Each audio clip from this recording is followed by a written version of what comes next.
या व्हिडिओतली ही जी ढगफुटी सदृश्य पावसाची दृश्य तुम्ही पाहताय HPN मराठी न्यूज चॅनलच्या माध्यमातून ही दृश्य आहेत बुलढाण्याच्या मासाळवाडीत। मासाळवाडीत निसर्गानं अक्षरशः रौद्ररूप धारण केलंय।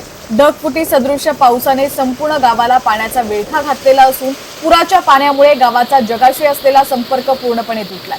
पण याच आसमानी संकटात गावकऱ्यांनीच एकमेकांचे देवदूत बनून जो थरारक बचाव केलाय तो अंगावरती काटा आणणारा आहे।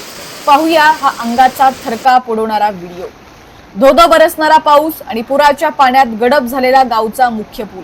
चिखली तालुक्यातील मासाळवाडीत आज जलप्रलय पाहायला मिळाला। ओढे आणि नद्यांनी धोक्याची पातळी ओलांडलेली असून पुराचं पाणी मुख्य पुलावरून अत्यंत वेगानं वाहत आहे। क्षणात संपूर्ण गावाचा संपर्क तुटला आणि लहान मुलांसह अनेक नागरिक पुरात अडकले। पण मासाळवाडीच्या गावकऱ्यांनी संकटापुढे हार मानली नाही, प्रशासनाची वाट बघितली नाही। सरपंच हनुमान मिसाळ यांच्या नेतृत्वाखाली गावकऱ्यांनी स्वतःच बचाव कार्य हाती घेतलं। पुराच्या उसळत्या लाटा आणि जीवघेणा प्रवाह यात केवळ एका दोरखंडाच्या आधारे गावकऱ्यांनी मृत्यूशी झुंज दिली। पुलाच्या पलीकडे अडकलेले कोवळे शाळकरी विद्यार्थी, हतबल शेतकरी आणि महिलांना या शूरवीर गावकऱ्यांनी अक्षरशः मृत्यूच्या दाढेतून सुखरूप बाहेर काढले। हा थरार एखाद्या चित्रपटापेक्षा कमी नव्हता।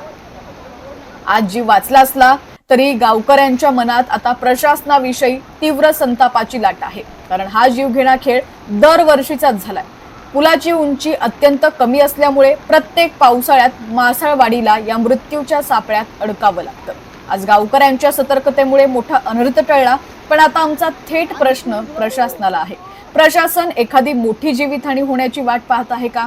पुलाची उंची वाढवण्याची गावकऱ्यांची रास्त मागणी शासन कधी पूर्ण करणार? या प्रश्नाचं उत्तर आता झोपलेल्या व्यवस्थेनं द्यायलाच हवं। अधिकच्या अपडेटसाठी पाहत रहा HPN मराठी न्यूज।